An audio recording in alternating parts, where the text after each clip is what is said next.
Olá, bom dia, boa tarde, boa noite. Meu nome é Rogério Faria Tavares. Eu sou o presidente da Academia Mineira de Letras, uma instituição fundada em Juiz de Fora, na Zona da Mata Mineira, em 1909, para promover a literatura e a língua portuguesa. Em 1915, a academia transferiu-se para Belo Horizonte, então o jovem capital de Minas Gerais, mas só conseguiu sua primeira sede própria no final dos anos 40, num edifício, a Rua dos Carijós, no centro da capital.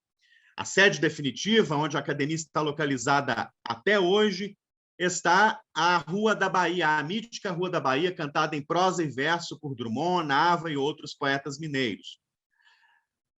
A academia, desde março de 2020, transferiu a sua programação intensa, atual e relevante, sempre sediada em sua sede, para as redes sociais e para a internet, especialmente para o seu canal exclusivo no YouTube, onde toda semana posta uma aula inédita. Agora, como o público da academia sabe muito bem, a nossa instituição inaugurou uma série de 22 entrevistas sobre o bicentenário da independência do Brasil, data que vamos celebrar, que vamos comemorar em 7 de setembro de 2022. A nossa programação é de um ano, são 22 entrevistas. Já realizamos algumas e hoje, com muita alegria, com muita honra, com muito prazer, recebemos aqui no canal da Academia Mineira no YouTube o escritor, pesquisador, membro do Instituto Histórico e Geográfico de São Paulo, Paulo Rezzutti. Muito bem-vindo, Paulo.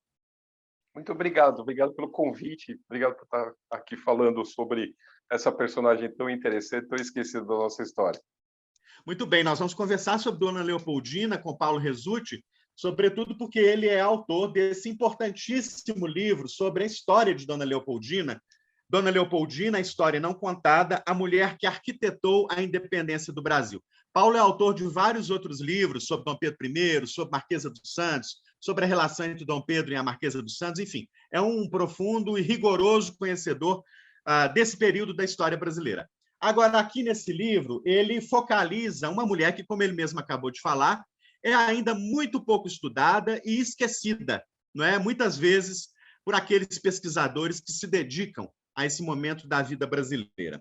Agora, Paulo, para que a gente compreenda bem quem foi essa personagem tão importante naquele momento ali, em 1822, eu acho que é importante saber de onde vem Leopoldina. Ela era uma Habsburgo, não é? Que casa real, que família era essa? E como ela se comportava aí, ali naquele tabuleiro de xadrez tão intrincado que era o tabuleiro europeu ali do seu tempo? Bom, a Leopoldina, ela nasce na Áustria, em Viena, em 1797, dia 22 de janeiro de 1797, dentro de, como você bem lembrou, da Casa dos Habsburgos, que era uma dinastia que já estava no poder há séculos, não era há bem mais tempo do que, por exemplo, a Casa de Bragança, com quem eles vão se aliar, né, os Habsburgos e os Braganças.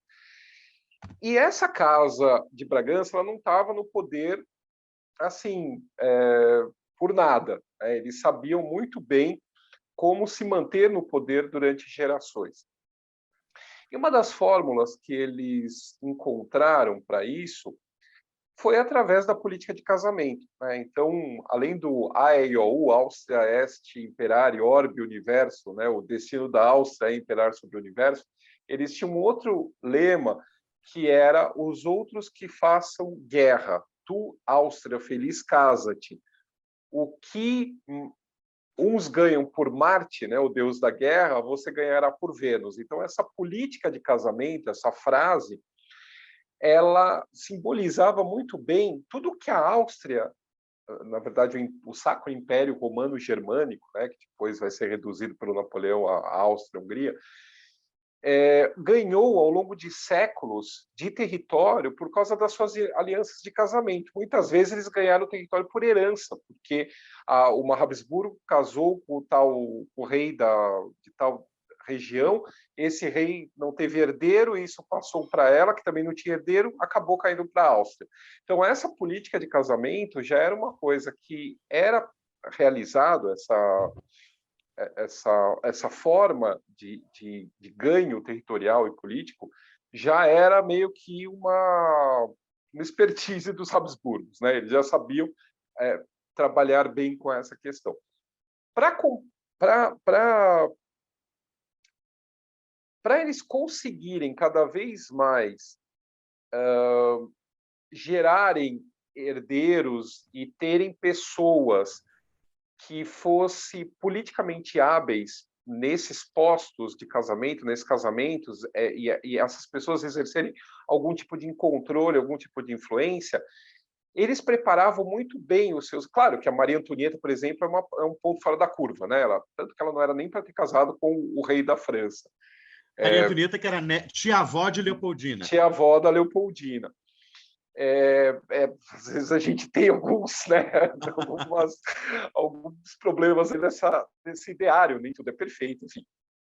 Então, ela não era a mais preparada para estar naquela França da época. Mas a Leopoldina, as irmãs, todas elas foram muito bem educadas. Para você ter uma ideia, na época, falando de educação da mulher, tá?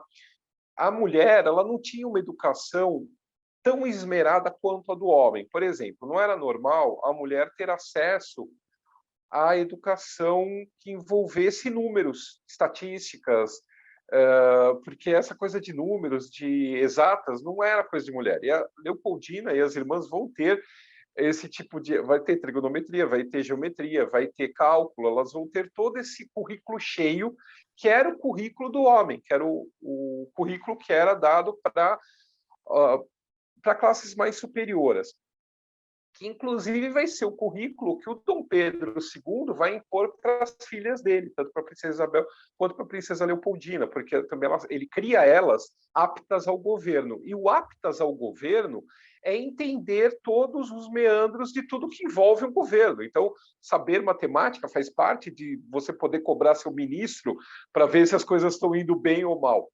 Isso daí já era uma coisa que vinha lá dos Habsburgos. Então, além dessa educação esmerada toda, ela também teve acesso a vários tipos de influência.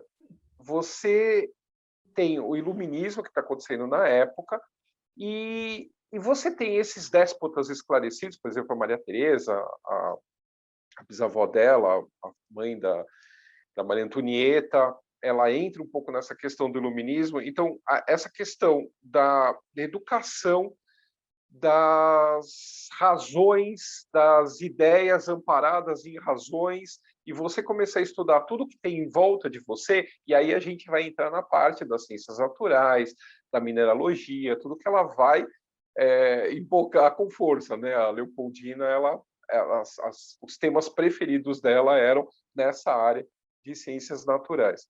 Então, você vai ter uma princesa absurdamente bem criada para a época, que sabia vários idiomas. E só que esse mundo, né, onde ela é criada, ele está colapsando, porque você teve a Revolução Francesa, em 1789, e você tem, como ação dessa revolução, você tem quase que uma revolução permanente abarcando toda a Europa.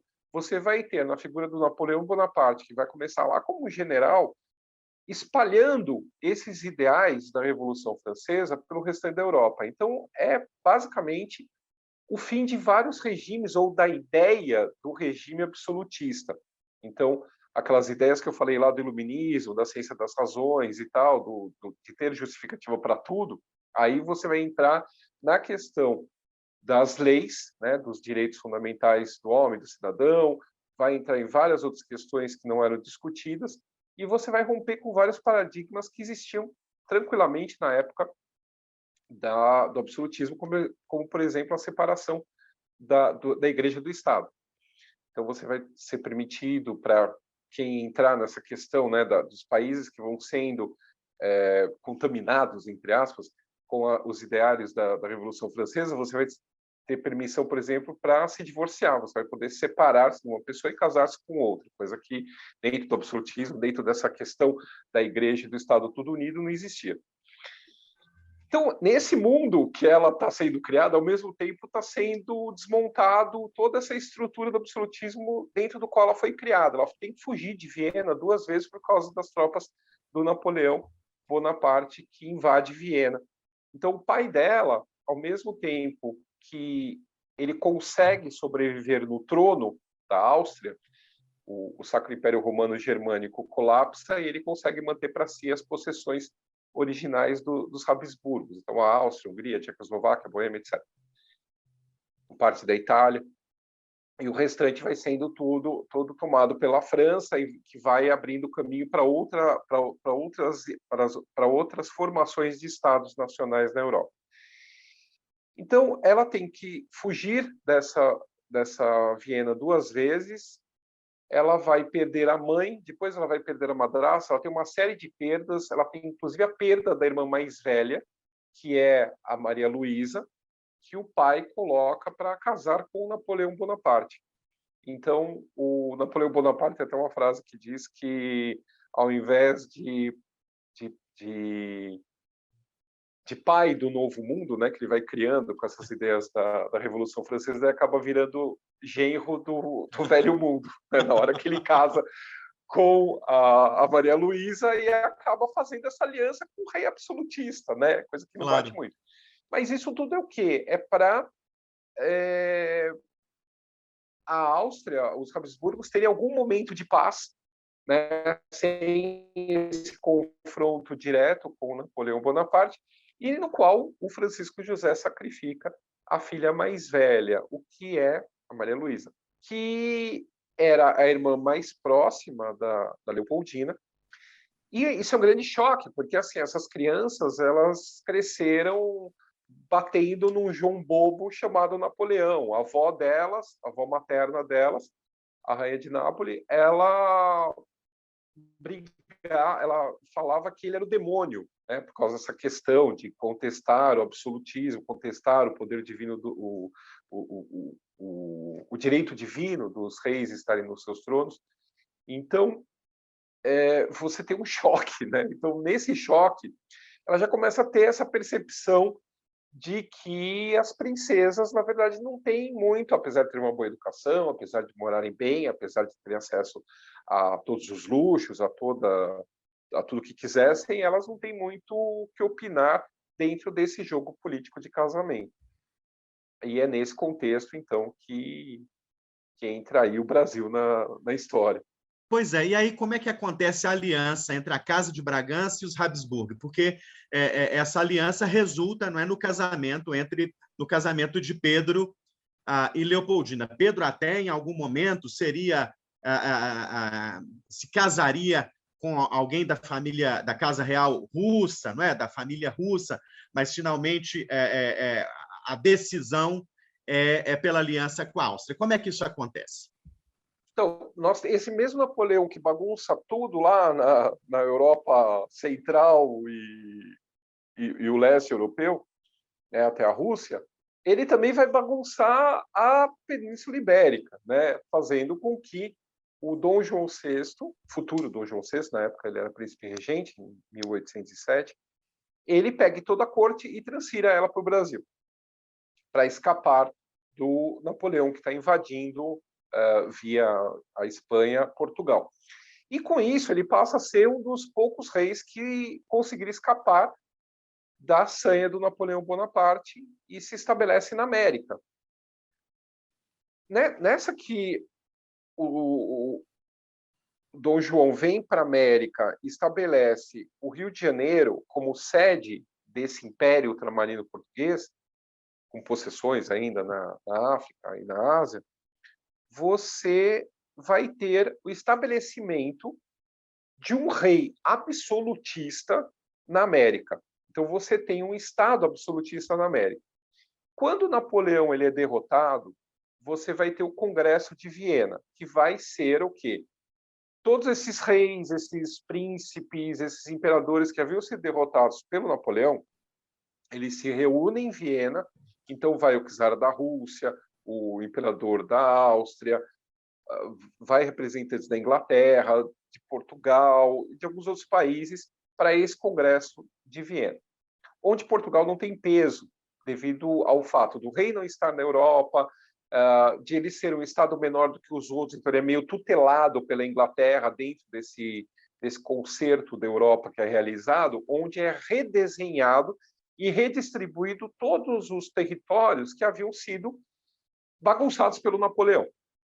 Alguns são mantidos, como o Reino da Baviera e outros que foi criado na época do Napoleão são mantidos. E outros são redesenhados, como era anterior ao Napoleão.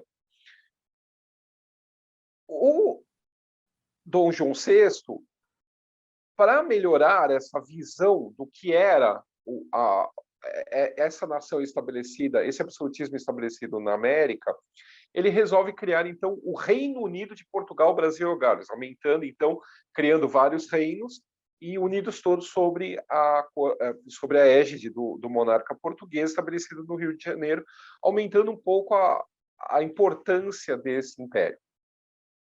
E ele vai tentar fazer o quê? Ele vai tentar fazer alianças com os imperadores ou países que emergem como vencedores dessa disputa contra o Napoleão Bonaparte. Então ele vai se aliar com os estados absolutistas, né, que assim como ele conseguiram de alguma forma preservar o seu poder. Ele vai tentar primeiro com a Rússia, como você bem lembrou, não vai dar certo. Ele vai tentar com uma princesa da germânica, também não vai dar certo. E aí ele vai tentar com a Áustria, com os Habsburgos. E aí vai ser uma coisa... os Habsburgos, o pai da Leopoldina, o Francisco I da Áustria, ele vai achar interessante essa aproximação. Porque até então você tinha uma América que não era conhecida. Você tem até a abertura dos portos em 1808, você tem pouquíssimos estrangeiros que tinham vindo para o Brasil, principalmente ainda na época onde aqui não havia um estabelecimento de um governo centralizado. Então, até 1500 e pouco, você tem estrangeiros vindo para cá e levando algum relato. Depois que você começa com a questão das capitanias hereditárias, você coloca o governador-geral aqui, cria o vice-reinado, e isso aqui vira uma colônia total fechada, você não pode ter estrangeiro, não pode estrangeiro desembarcar e sair contando para o resto do mundo quais são as riquezas aqui do Brasil, onde elas estão.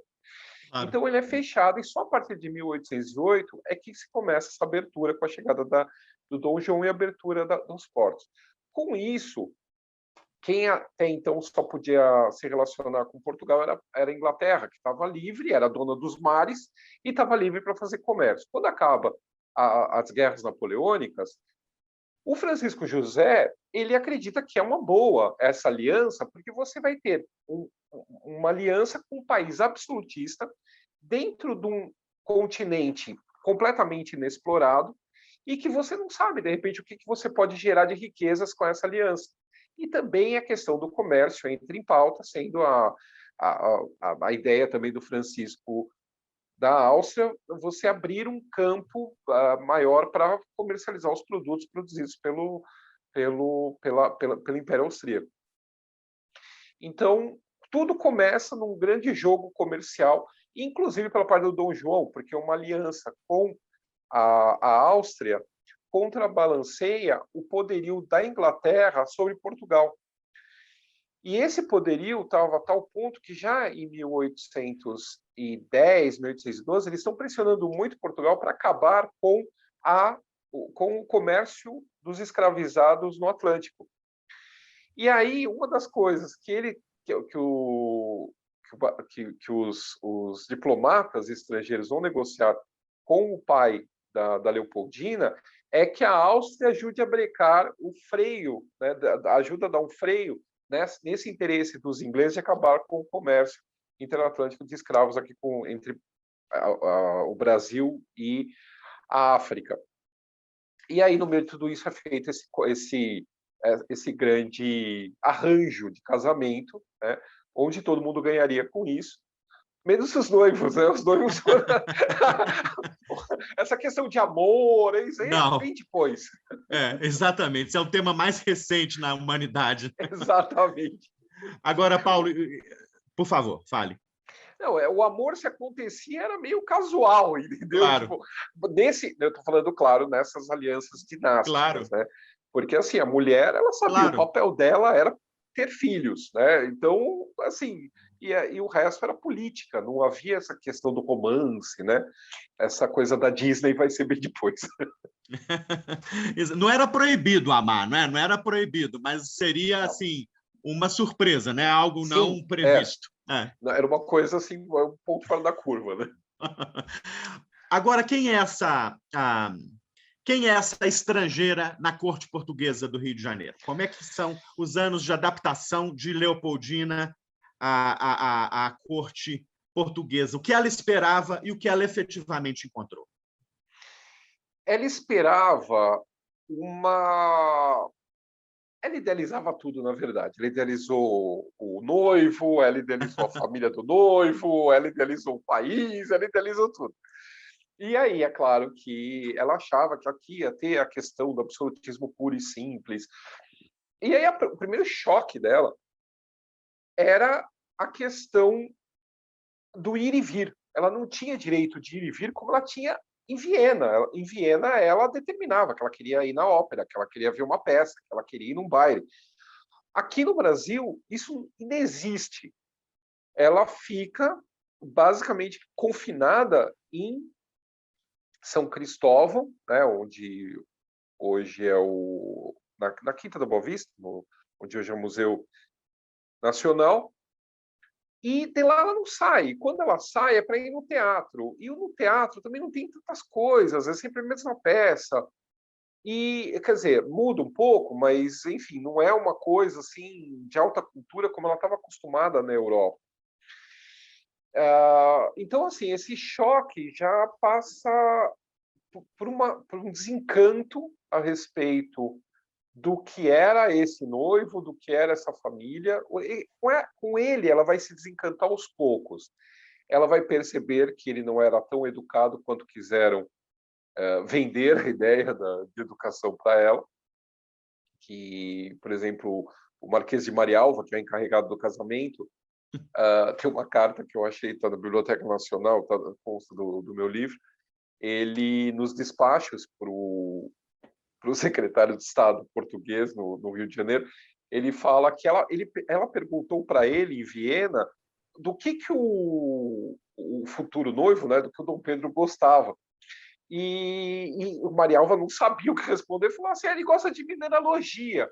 E ela acreditou piamente naquilo. E aí ela foi toda entusiasmada, escreveu para a irmã que o noivo gostava de mineralogia, e que aí ela foi lá e refez a classificação das pedras dela, da coleção de minerais dela, para mostrar para. Eu fico imaginando ela chegando com a coleção de pedras para mostrar para o Dom Pedro. Dom Pedro, tipo, não entendendo nada, né? Mas, enfim, foi um choque cultural, obviamente, porque, como eu falei, teve o concerto da Europa, né? Teve o Congresso de Viena, ela estava dentro desse congresso. Ela conheceu o czar da Rússia, ela conheceu o Charles Stuart, que foi o encarregado britânico das negociações em Viena, ela conheceu o rei de Württemberg, o rei da Prússia. Quer dizer, ela tinha um acesso à cultura e a essas pessoas, né, esse poder, que o Dom Pedro aqui no Brasil, desde 1808 enfiado, não tinha muita noção. Então, ela era muito mais preparada, até mesmo, do que ele. Tem uma história que ela compra os cavalos para ele e manda vir para a Europa. Quando chega, ele olha para aquilo maravilhado e fala: esse é o melhor presente do mundo, esses são os melhores cavalos do mundo. Ela olha para ele: não, menos, né? Não é, tem coisa muito melhor e tal, é você que conhece.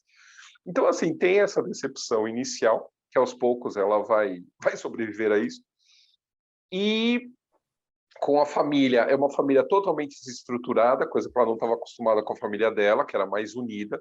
Então, aqui você tem o Dom João VI e a Carlota, é aquela coisa que eu falei, né? As alianças eram feitas politicamente, diplomaticamente, e não por amor. Então, a partir do momento que a Carlota já tinha dado os filhos para o Dom João, cada um vai morar em casa separado. Então, aqui acontecia isso em Portugal, vai acontecer aqui no Rio de Janeiro. Dom João vai ficar morando lá na Quinta da Boa Vista, e a Carlota vai ficar no palacete dela no Botafogo.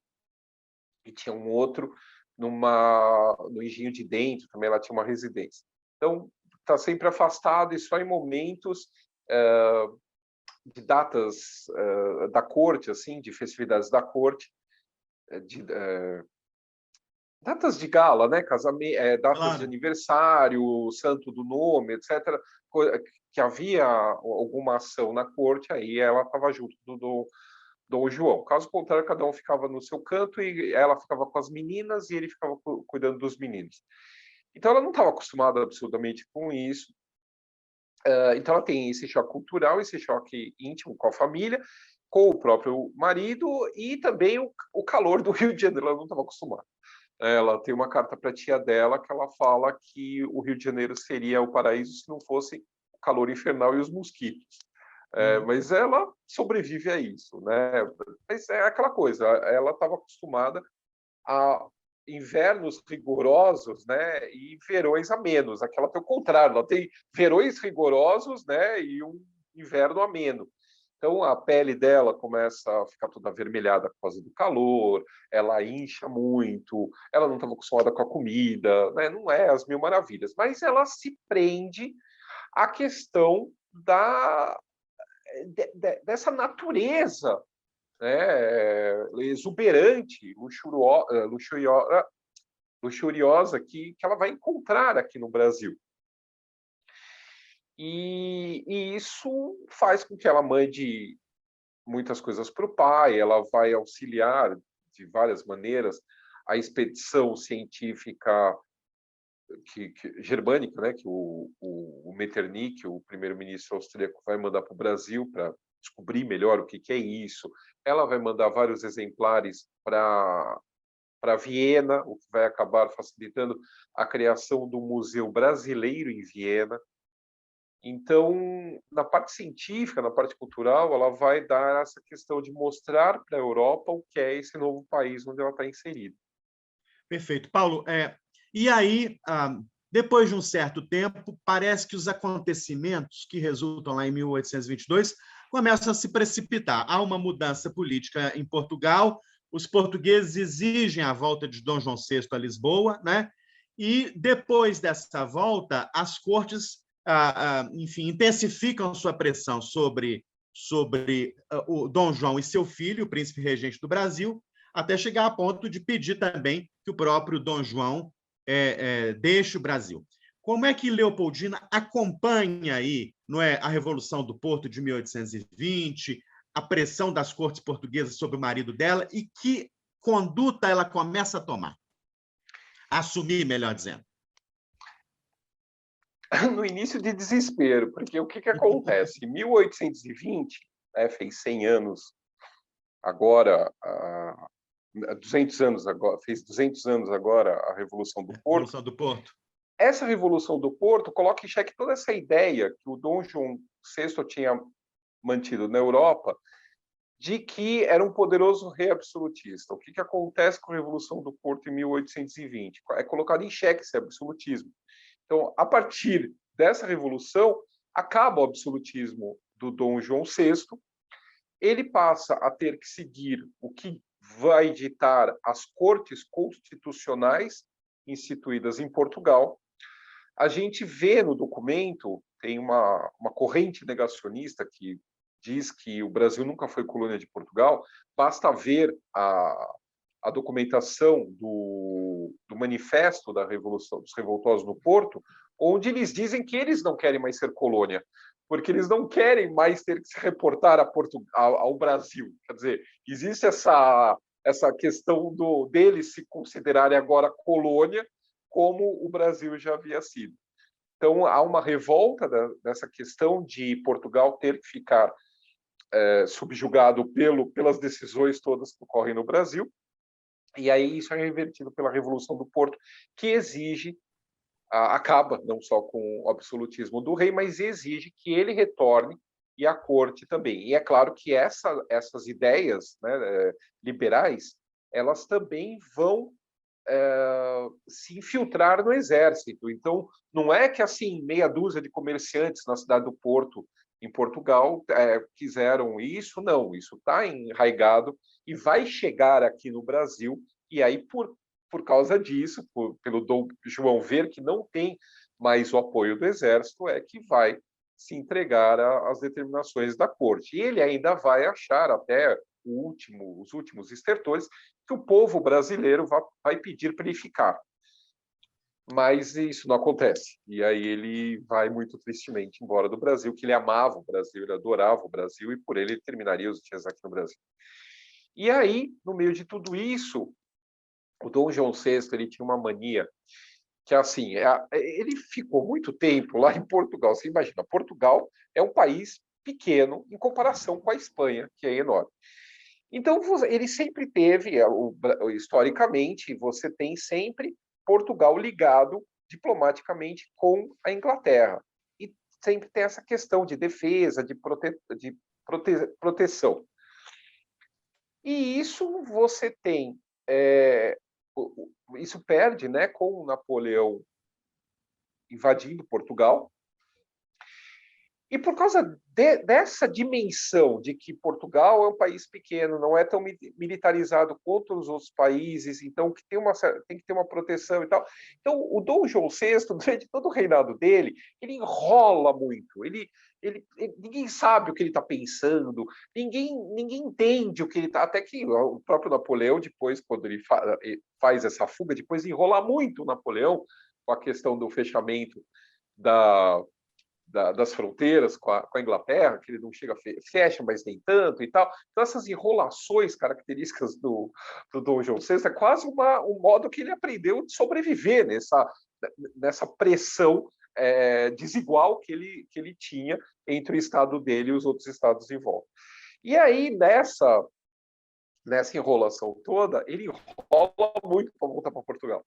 Você tem a Revolução ocorrendo no Porto, em 1820, e você só agora vai completar 200 anos, em 25 de abril de 1821, é que ele retorna para Portugal. Mas antes disso, assim, são quase 8 meses que ninguém sabe direito o que esse homem vai fazer. Porque primeiro ele emite um murmúrio que talvez ele vá mandar um filho, e a Nora vai ficar. A Nora, a Leopoldina, fica desesperada e ela começa a bolar um plano de contratar um navio para fugir logo em seguida do Brasil em direção à Europa atrás do marido. Então, ou seja, sozinha ela não ficaria aqui no Brasil. E aí o Dom João VI, ao mesmo tempo que ele pensa em mandar o filho, ele fica com receio de repente, essas cortes constitucionais, porque o Dom Pedro já tinha um pé no liberalismo, coisa que o Dom João não tinha, essas cortes liberais lá em Portugal, verem esse príncipe com esses ideais liberais, de repente, nomear ele rei em detrimento do pai. Então, sabe, é um jogo, assim, aquela coisa bem de corte, né? De sociedade de corte. De intrigas, De intrigas e tal, que nada faria... Eu brinco que esses canais de TV estão perdendo tempo com de tudo. A gente tem os de Bragança, também daria um bom... Porque quem conhece... Uma ótima série. Nossa, o que tem de intriga, o que tem de... E aí você tem a Carlota querendo voltar para Portugal de qualquer jeito, você tem uma parte da corte querendo voltar e você tem o Dom João freando. E aí esse vai, não vai, deixa a Leopoldina enlouquecida com essa questão. Mas também ela já começa a perceber que aqueles ideais, como ela chama para o pai, os bons e velhos ideais, né, no qual ela foi criada, que é o absolutismo, não é mais dentro disso que ela tem que conviver. Então, ela, apesar de contrariada, ela vê que ela também não pode falar muita coisa, né? E aí acaba essa questão sendo resolvida com a ida da corte, o retorno da corte, e o Dom Pedro, ela e os filhos ficam, né? A Maria da Glória, a futura Maria II de Portugal, e o Dom João Carlos, que é o primeiro filho homem deles, a sobreviver, né? E aí ela continua aqui com ele, e ela, então, dá adeus definitivamente à ideia de rever a família, rever os pais, porque o que aconteceu? Quando ela foi, uma das várias coisas que foi prometido e não foi cumprido. Quando foi feito o casamento dela com o Dom Pedro, a ideia era que o Dom João VI mandou vender essa ideia na Europa, mas não era correta, era que em breve a corte voltaria para Portugal. E aí, com isso, ela poderia ter novamente contato. E aí, agora, essa corte voltando para a Europa e ela ficando, ela começa a perceber que cada vez vai ser mais difícil poder rever a própria família.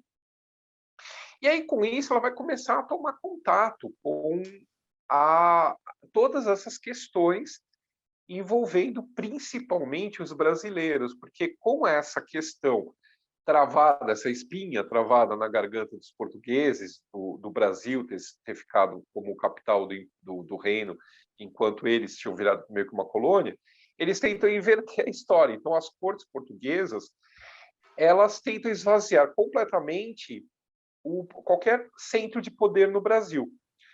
E cada província deveria se reportar diretamente a Portugal. Então, não haveria mais um governo centralizado no Brasil. O que era uma sandice, porque até na época da colônia a gente teve vice-rei, a gente tinha um núcleo mínimo de Estado aqui no Brasil. E eles acabam completamente com essa ideia e ficam enlouquecidos quando chega o Dom João VI chega em Lisboa, e aí que eles descobrem que o Dom João VI deixa um filho aqui no Brasil. Mas aí é que o pessoal sempre se perde nessa questão. Por que ele deixou um filho? Porque, assim, ninguém lembra da questão dinástica, ninguém lembra, todo mundo fica Portugal e Brasil. Mas, além de Portugal e Brasil, e das políticas que estavam ocorrendo no Brasil e em Portugal, havia uma política dinástica. Então, era uma forma também do Dom João VI, sem saber muito bem o que o aguardava em Portugal, ter o seu herdeiro longe da confusão na Europa e assegurando, de alguma forma, alguma herança para a família, né, algum trono para a família, e que era o que eles tinham na mão, por enquanto, era o Brasil. O Portugal era uma incógnita. Então, essa questão dinástica geralmente é esquecida, né, quando a gente pensa nessa questão da história. E aí ela fica aqui junto com o Dom Pedro. O Dom Pedro, o tempo todo, fica com medo de fazer qualquer coisa e magoar as cortes e as cortes tirarem ele da linha de sucessão, que era uma ameaça constante, colocar o Dom Miguel como sucessor do Dom João VI no trono.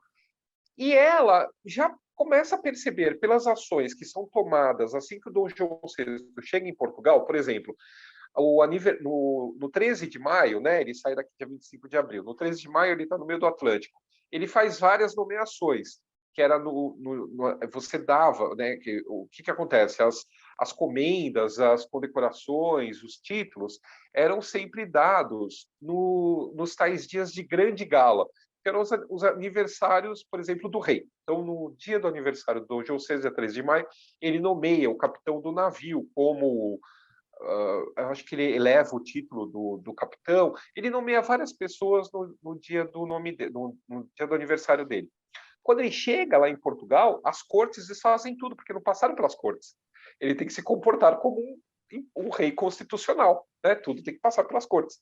Então, a tal ponto que ele brinca, né? Quando ele está lá na ajuda, em Portugal, no Palácio da Ajuda, ele brincava que ele abria o jornal para ver o que ele tinha decidido, saía no nome dele, né? Mas não passava por ele. Então, e aí, tanto a Leopoldina quanto o Dom Pedro, eles começam a perceber que a família real, assim que ela chega em Portugal, ela vira basicamente uma virtual prisioneira dessas cortes constitucionais portuguesas. Eles não têm mais poder nenhum, eles têm que fazer tudo o que eles mandam. E, além disso, claro que pesa na memória da Leopoldina a situação que levou à decapitação da tia-avó, né? Porque todo o terror na França, durante a Revolução, vai nascer de uma Assembleia Constituinte, né? Como está ocorrendo em Portugal. E aqui no Brasil ela começa a ter contato com esses desmandos da corte, que quer que o Dom Pedro volte a qualquer custo para Portugal, e que ela começa a perceber pelo contato com o povo e com pessoas da corte que esses brasileiros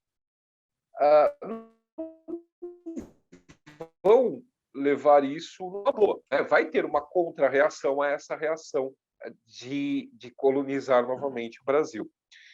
E ela começa a perceber que, assim, se eles voltarem para Portugal, não se sabe o que vai acontecer com o Brasil. É capaz de você perdendo um centro de poder, um centro de comando, você perde alguém para olhar. Então, isso o que eles começam a imaginar é que esse Brasil vai começar a ser dividido em vários pontos de comando. E é isso, para se dividir, como ocorreu com as colônias latino-americanas, né, da Espanha, é um passo, né?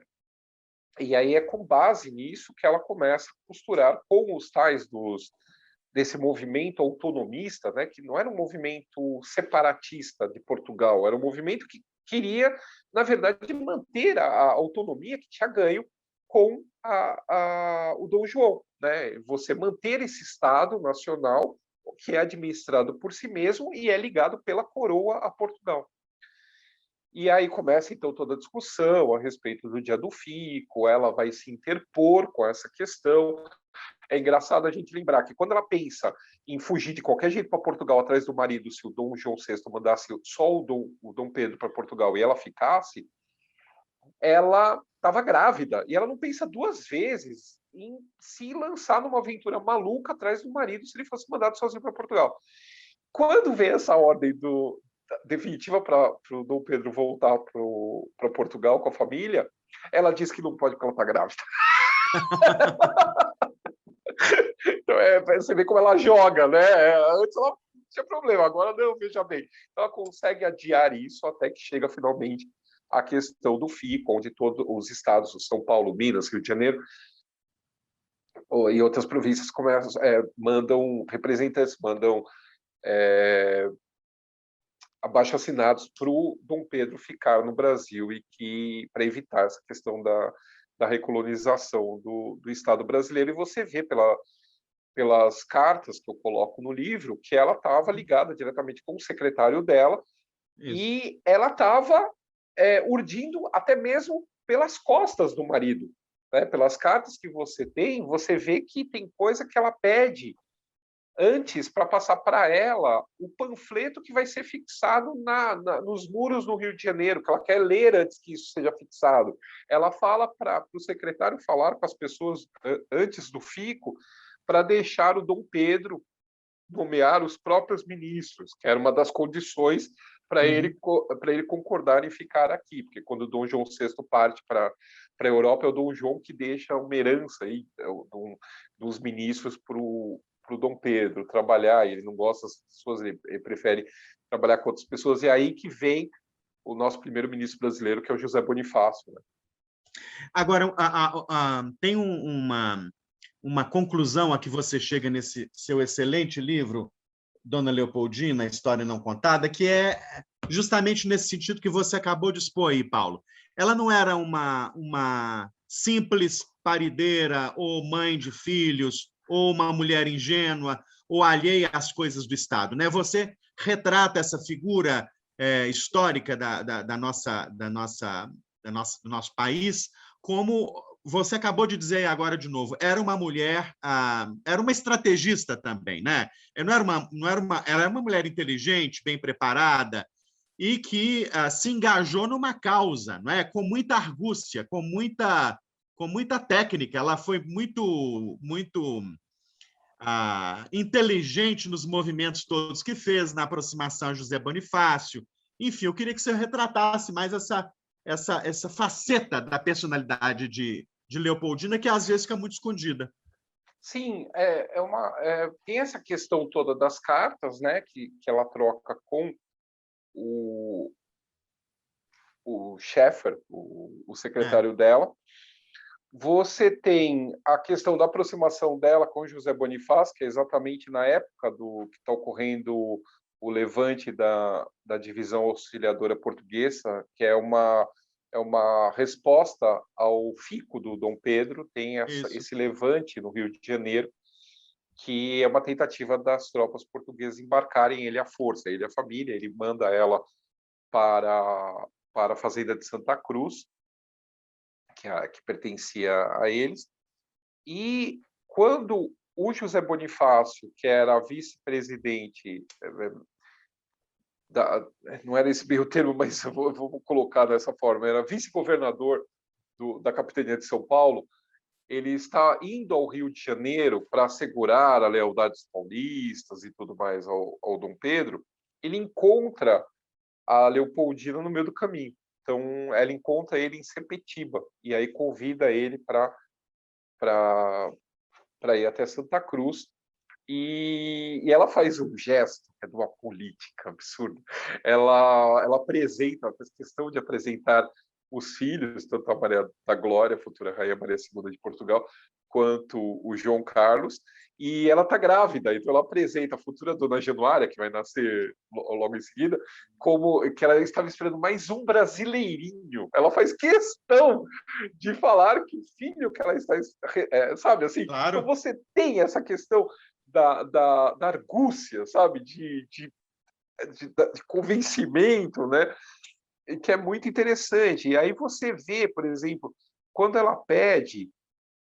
Bom, e aí o José Bonifácio é chovendo molhado, falar que ele era um sábio, que era uma pessoa super inteligente, estudou em vários lugares da Europa, era um excelente mineralogista, ele havia trabalhado diretamente para o governo de Portugal na tentativa de reativar as minas de ouro de Minas Gerais, que estavam já em decadência, mas ele buscava sempre algum outro tipo de mineral que essas minas ainda pudessem trazer alguma riqueza para o Brasil de alguma outra forma. Estava engendrado na questão de educação, de preservação da nossa riqueza natural, das florestas, dos rios, o cara era um gênio.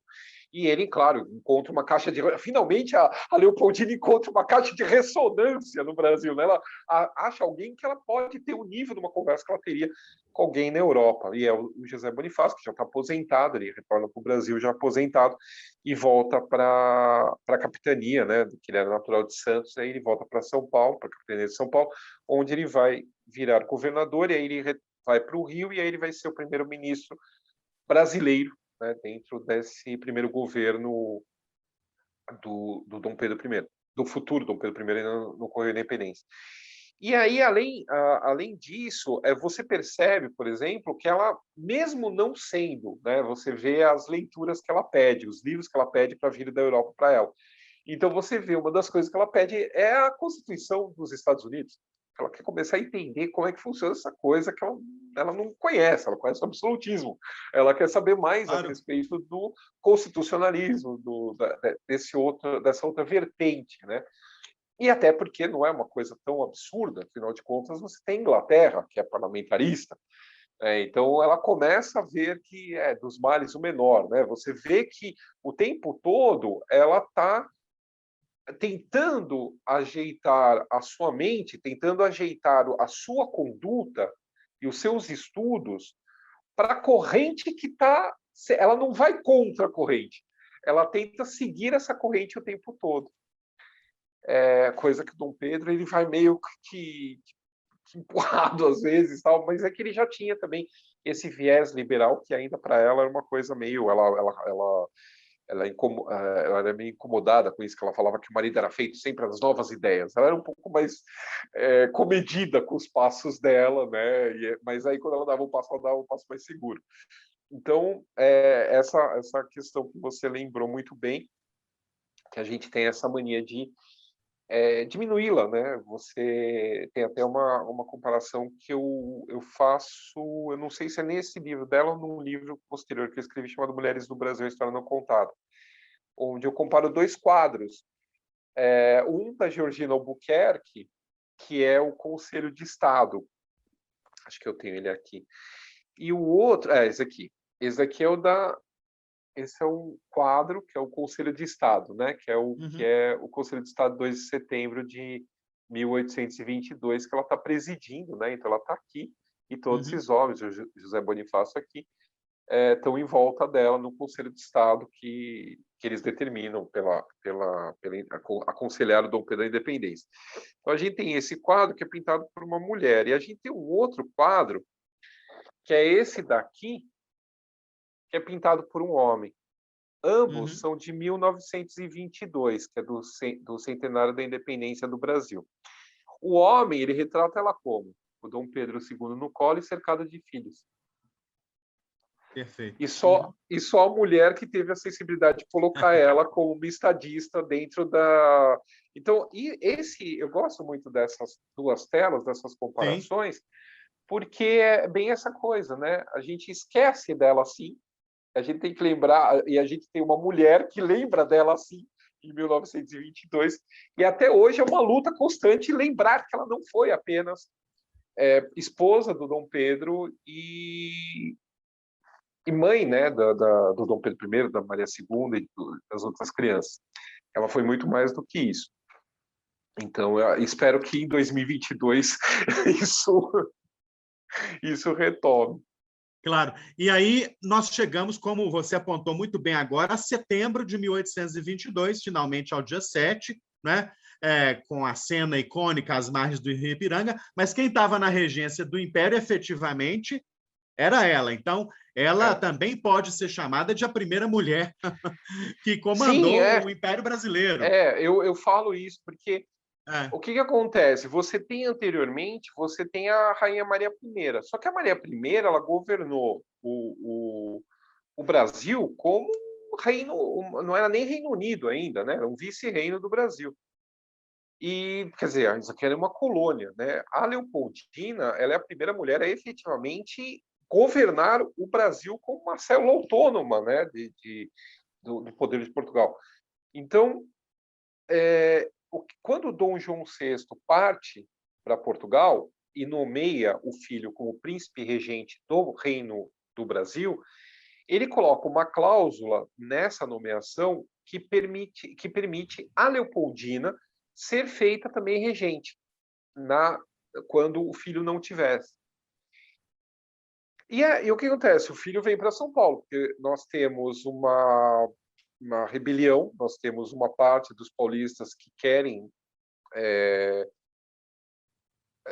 uma parte dos paulistas, eles aceitam as ideias da corte de serem governados diretamente por Portugal, e uma parte dos paulistas não, acaba tendo uma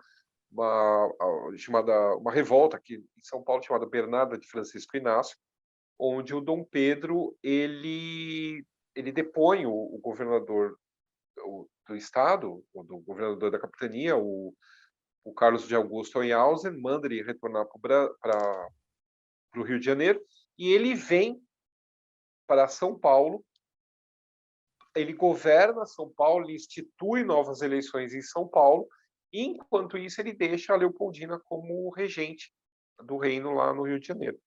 E lá no Rio de Janeiro ela vai receber uma coleção de cartas, jornais, de envios de deputados brasileiros na corte, na Assembleia Constituinte Portuguesa, informando das medidas que as cortes irão tomar a respeito do Brasil. Então, a questão do envio de mais tropas, a questão do retorno imediato do príncipe, a prisão do José Bonifácio e de outras pessoas que haviam sido feitas ministros pelo Dom Pedro, todo mundo que tinha se posicionado contra as cortes a favor do governo centralizado no Brasil tinha que responder juridicamente às cortes. Então, teriam que ser presos e levados para Portugal.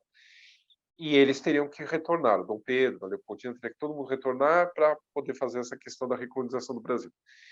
E ela recebe isso que ainda vai acontecer, porque não chegou um navio com essas determinações. E aí ela reúne, então, o Conselho de Estado no Palácio São Cristóvão, dia 2 de setembro de 1822, e esse governo, esse conselho, ele delibera porque o conselho era isso, ele era deliberado, ele não era executivo. Quem tinha que executar era o Dom Pedro. Até mesmo, se a gente ler a designação da regência dela por parte do Dom Pedro, a gente vê que ela não podia decidir, ela não podia executar nada que não passasse pela aprovação dele. Então, essa lenda que se formou de uns anos para cá, que ela assinou o decreto da independência, isso não passa de lenda. A gente não é que nos Estados Unidos, a gente não tem o decreto de independência, isso não existe. Não. Mesmo as atas do Conselho de Estado, a gente lê online no site da Presidência da República. Todas as atas estão digitalizadas online. Você nem vê muito bem essa questão da independência, até porque se não desse certo, era bom que não tivesse algo que comprovasse que eles efetivamente estavam contra as cortes e, em último caso, contra o rei de Portugal. E aí, então, existe essa questão tácita deles aconselharem, aí chegam essas cartas para o Dom Pedro, contando o que está acontecendo em Portugal, e o conselho aconselhando o Dom Pedro, ela também aconselhando o Dom Pedro, a fazer logo a independência aqui em São Paulo. Isso é realizado em 17 de setembro de 1822. O fato de não existir uma declaração assinada por ela, não existe declaração assinada por ninguém, não diminui o papel dela dentro, claro. Só talvez dificulte um pouco mais para quem não está habituado a entender essas jogadas políticas, o papel dela, né? Se tivesse alguma coisa material, né? Ela assinou, talvez a pessoa entendesse melhor. Mas como não tem, a gente desenha de outra forma. Paulo, nós estamos chegando quase ao final da nossa conversa, que é de uma riqueza imensa, eu acho que está sendo muito útil, é um serviço que nós estamos prestando aqui para o nosso público, mas eu não posso terminar nosso diálogo aqui, a minha entrevista, sem pedir uma palavra sua sobre o papel de Leopoldina, depois de 1822, no processo de reconhecimento internacional do Brasil independente, em que ela também atuou muito decididamente. Sim, ela, como eu falei lá no começo, ela havia em Viena, antes de se casar com o Dom Pedro, conhecido várias pessoas, né? Ela conheceu o czar da Rússia, como eu disse, o imperador, o rei da Prússia, o rei de Württemberg e o Charles Stuart. O Charles Stuart, inclusive, é o embaixador que vai chegar aqui no Brasil para negociar o tratado, né? Porque era interesse da Inglaterra ter uma definição a respeito de a respeito da independência do Brasil. E aí o Charles Stuart é o intermediador desse tratado. Então, antes disso, ela tenta com o pai, né? Tem uma carta muito engraçada para o pai, ela explicando que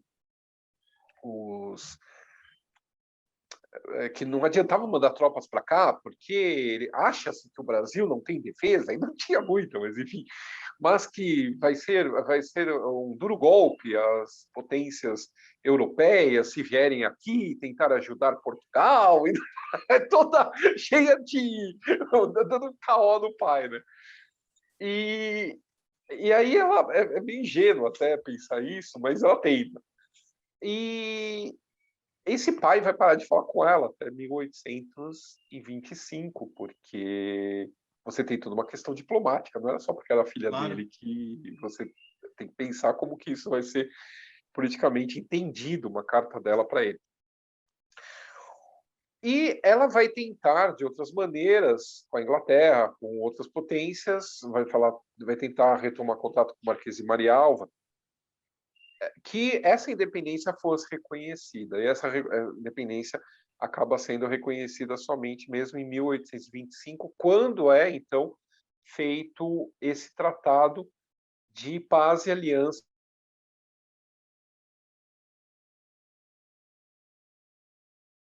Eu sou um dos primeiros, eu tenho certeza, sou um dos primeiros a falar sobre isso.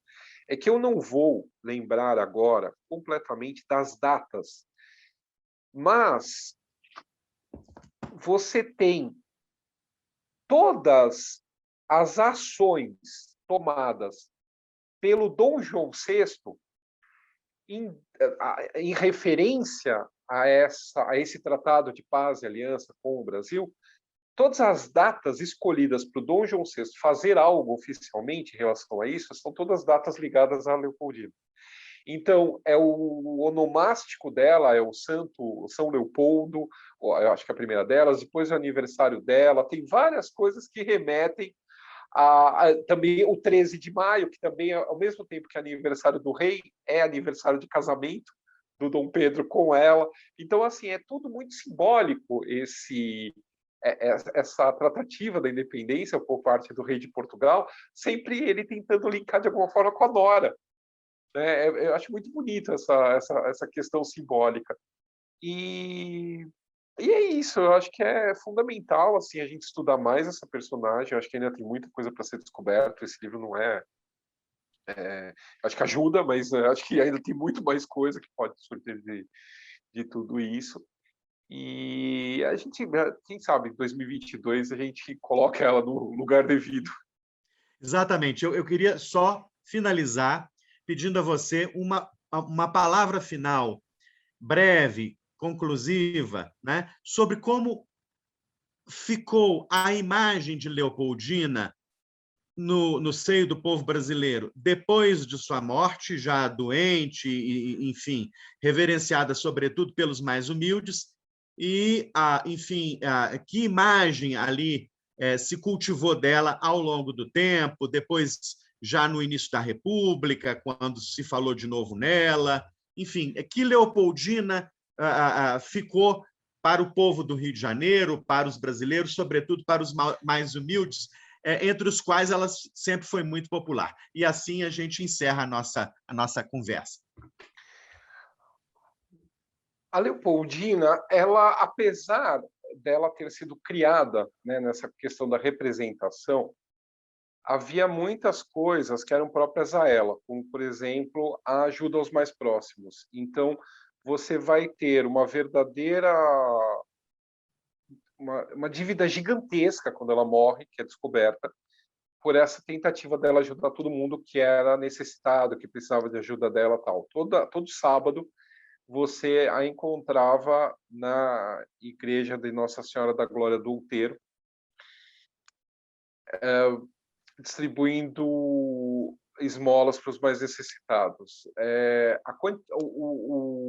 A memória dela, logo após a morte, é meio de uma mártir, né? De uma pessoa que não foi compreendida pelo próprio marido, né? Que não fazia questão nenhuma de esconder a amante, inclusive colocando a favorita dentro do palácio, trabalhando direto com a imperatriz.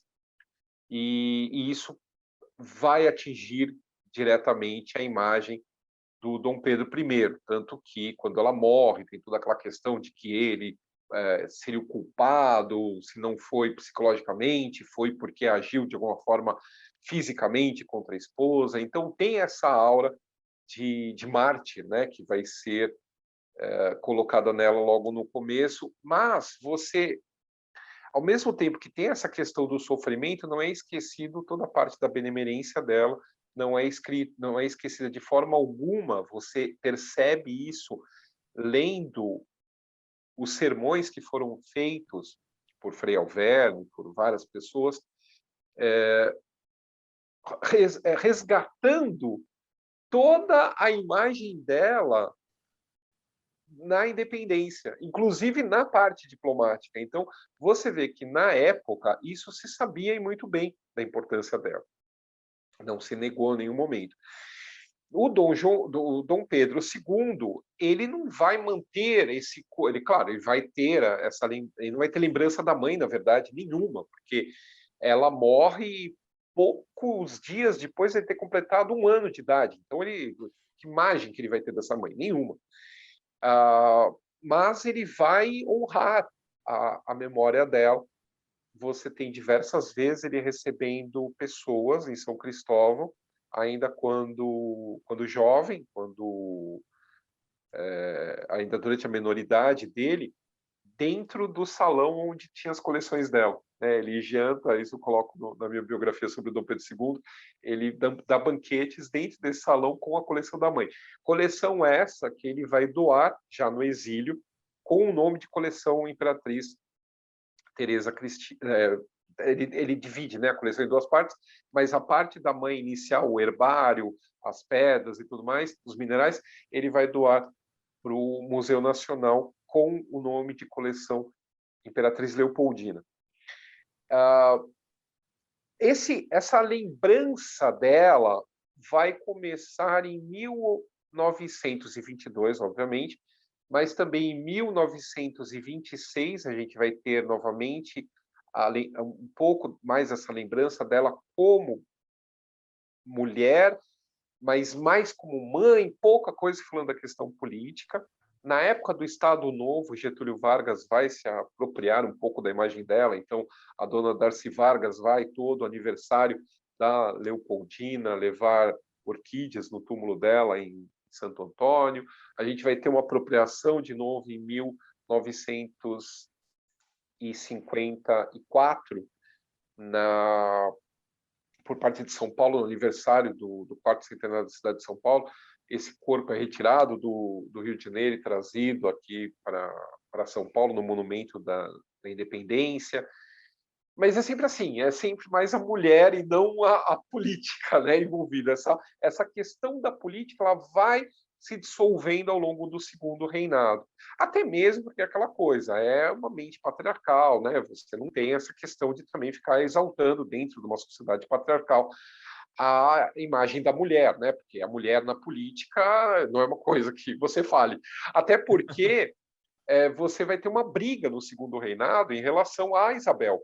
Né? A princesa Isabel ela não vai conseguir, por exemplo, assumir o cargo dela como senadora na República. Ela vai ser diplomata, mas ela nunca vai exercer o cargo, porque vai ter uma briga dentro do Congresso Nacional dizendo que na Constituição se falava em senador, que o príncipe imperial tinha o cargo de senador. Ela seria senadora, então não pode.